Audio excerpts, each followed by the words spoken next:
Imagine walking into a room where the air is so thick with the scent of expensive cigars and cold desperation that it feels like it might ignite. It is April 1993. In a nondescript office buried deep within the Kenyan Treasury, a pen is hovering over a document. That pen is about to move 5.8 billion shillings, enough money to build 1,000 hospitals, enough to pave every single road in the country, into the private bank account of just one man. The man holding the pen is shaking. His name is Wilfred Koinange, the permanent secretary. He knows this is a crime. He knows that the ink hitting that paper is the sound of a country's future being signed away. But the man standing over him, Kamlesh Pattni, isn't shaking. He is smiling. He leans in, adjusts his sharp gold-rimmed glasses, and that this is for the system. This is the story of the Goldenberg Scandal. It isn't just about money.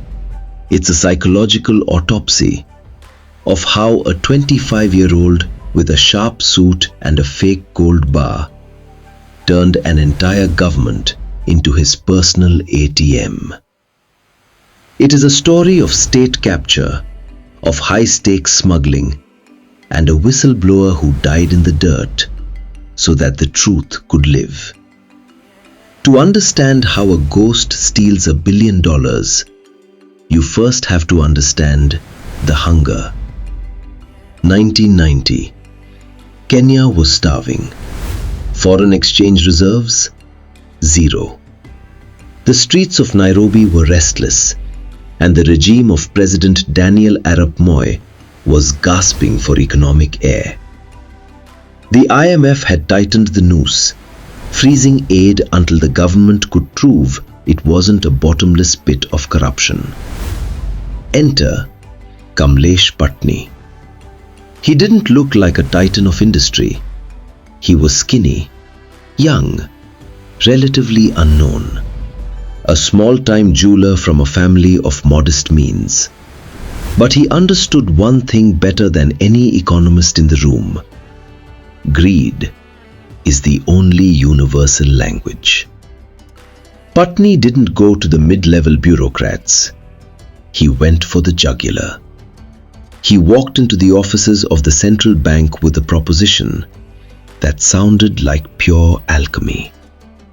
He claimed he could flood the country with US dollars by exporting gold and diamonds. But here is the kicker. Kenya has no diamonds. Kenya has almost no commercial gold. So how do you export what you don't have? You invent it. Pattni knew he couldn't do this alone. He needed the Godfather. He found him in a high-end suit shop in Nairobi.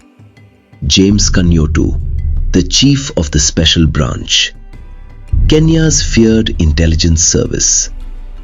Kanyotu was the man who knew where the bodies were buried, because he often buried them himself. He was the shadow behind the throne, the man who could make a person vanish with a single phone call.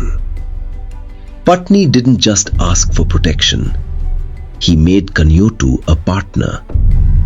He gave the spy master a seat on the board of Goldenberg International Limited, GIL.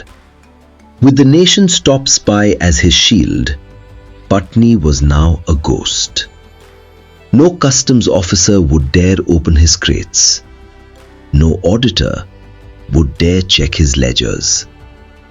The heist was legalized in November 1990. The government granted GIL a monopoly on gold. But they gave him something more, a 35% subsidy.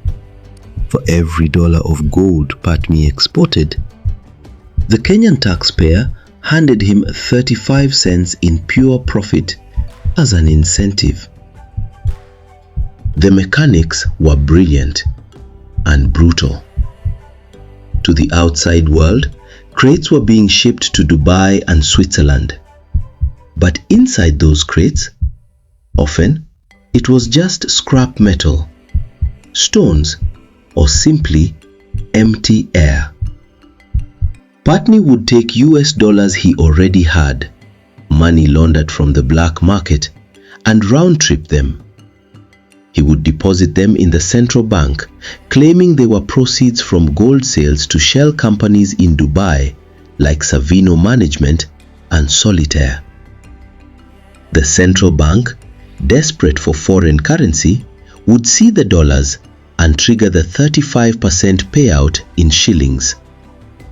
Pattni was effectively selling the government its own money and charging a 35% commission for the privilege. But he wanted more. He founded Exchange Bank Limited. This wasn't a bank, it was a weapon.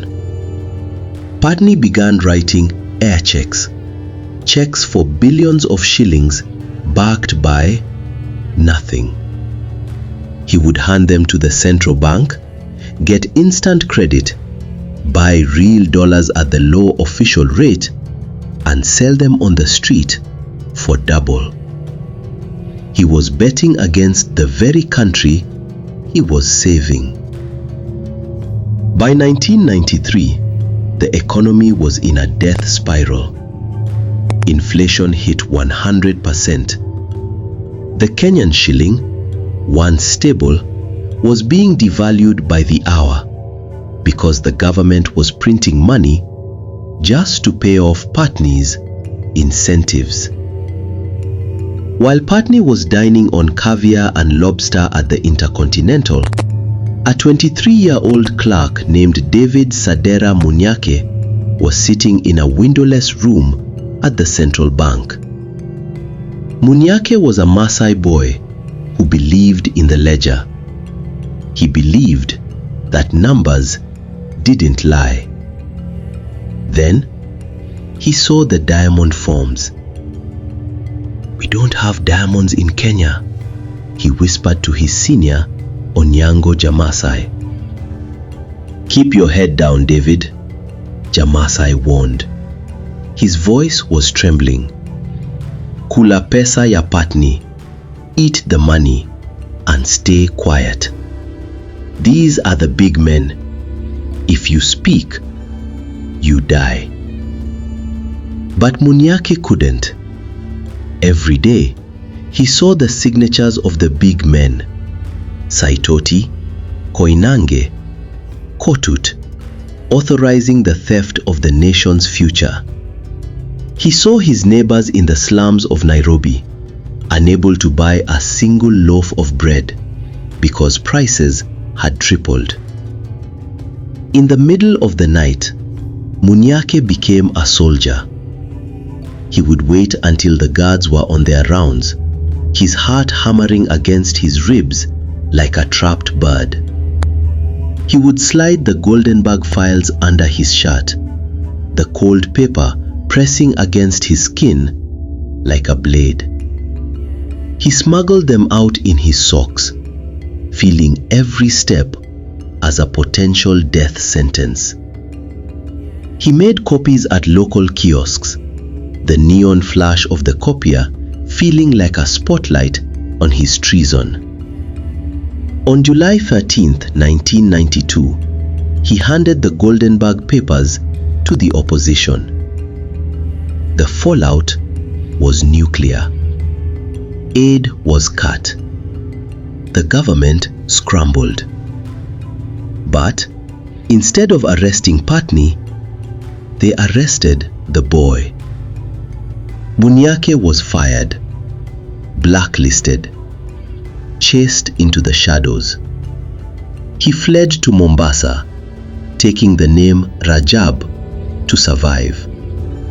He worked selling advertising space, always looking over his shoulder. always checking the reflections in shop windows. He eventually fled to rural Narok, where the air is thin and the dust is thick. He died in 2006, coughing his lungs out in a dusty hut, untreated and forgotten. He is the true hero of this story, the man who gave his life to expose the golden ghost. For the next 20 years, the Goldenberg case became a judicial circus.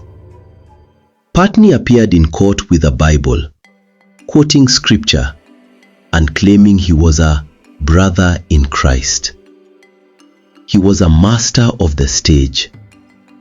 During the Bosire Commission of Inquiry, the tension was palpable. Witnesses would suddenly lose their memory. Evidence would vanish from locked rooms. Pattni himself would often cross-examine his accusers. He was calm. He was logical. He was circular. He made the truth seem like an opinion. He outlived them all. James Kanyotu died in 2008, taking his secrets to the grave. George Saitoti, the man who signed the 15% ex gratia payment, died in a helicopter crash in 2012. By 2013, the case was officially dead. A judge, Joseph Mutava, who was later fired for misconduct, officially acquitted Pattni. The billions were gone. The ghost had won. But Pattni's ambition didn't end in Nairobi. He knew the blueprint worked. He knew that in a world of shadow finance, a man with the right connections and enough gold could be king.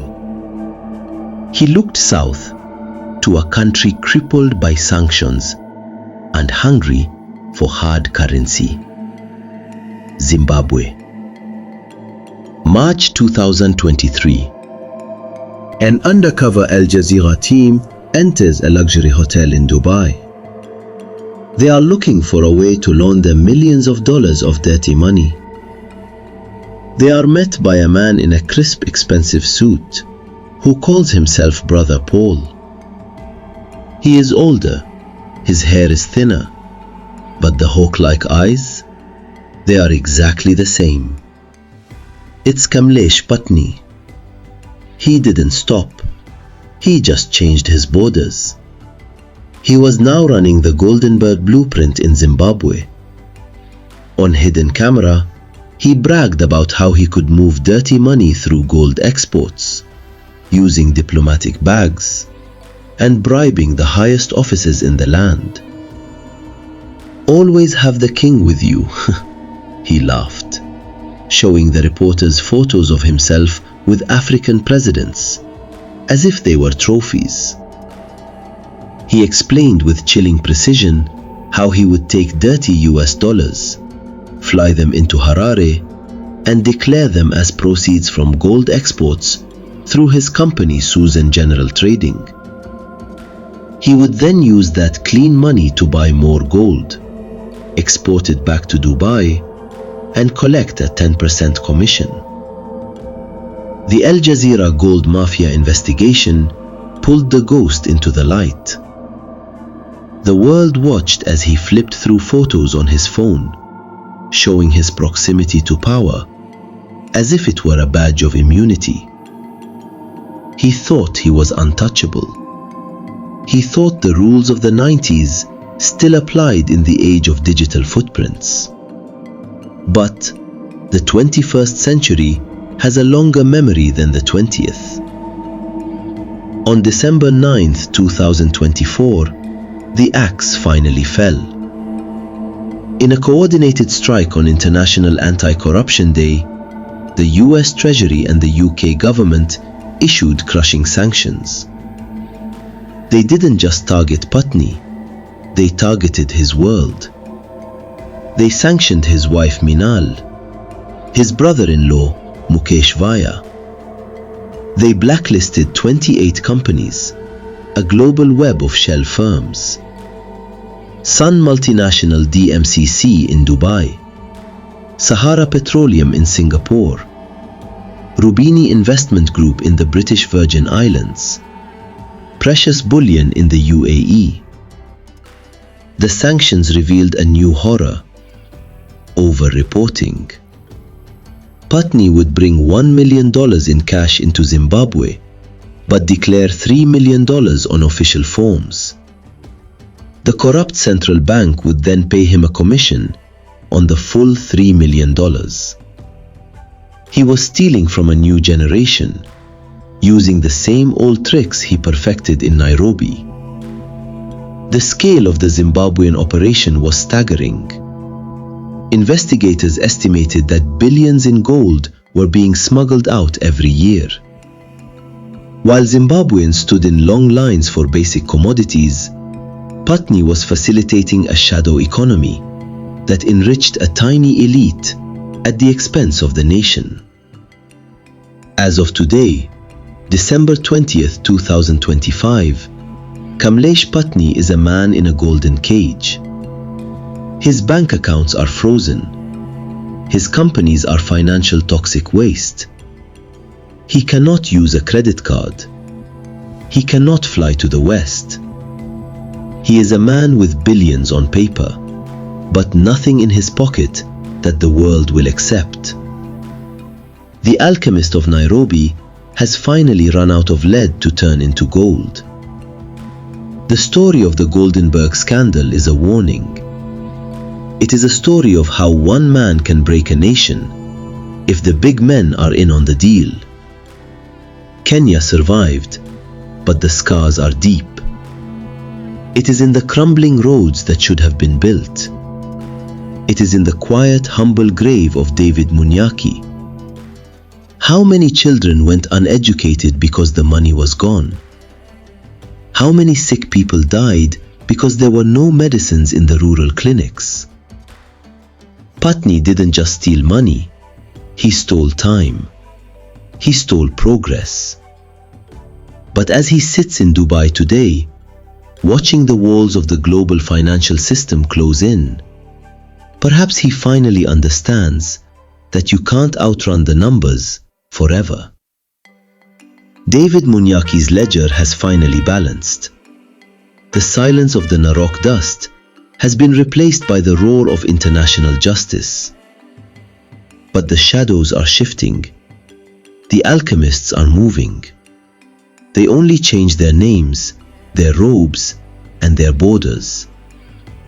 They look for the next weak link in the global chain, the next country where the hunger for dollars outweighs the need for justice. They look for the next system to capture. Next week, the story moves to Nigeria. We are diving into the heart of the OMM 245 saga, the $1.1 billion Malibu oil deal. This is a story where the oil turns to blood, where former presidents, global oil giants, and shadowy middlemen dance in a multi-billion-dollar ring of corruption. It is the biggest corporate scandal in the history of the Niger Delta. Shell, Eni, and a web of accounts stretching from Abuja to London and Milan. We have every single detail. We will tell you how a former oil minister awarded a billion-dollar oil block to a company he secretly owned, and how the world's biggest oil companies got caught in the crossfire. Thank you for journeying through the dark corridors of the world's most brazen heist. This has been a production of The Shadows Brought into the Light. If you want more deep dives into the shadows of history and the ghosts of corruption that still haunt us, make sure to subscribe to Echoes of the Unsolved 001. Turn on the notification bell so you never miss a story when it drops. Now, I want to hear from you in the comments. Do you think the 2024 sanctions are enough, or should Pattni be extradited to Kenya to face the ghost of David Munyakei? Who is the true villain? The man who invented the scheme, or the big men who signed the checks? And finally, do you believe David Munyakei's sacrifice was worth it? Let's talk in the comments below. See you in Nigeria for the next episode of Echoes of the Unsolved.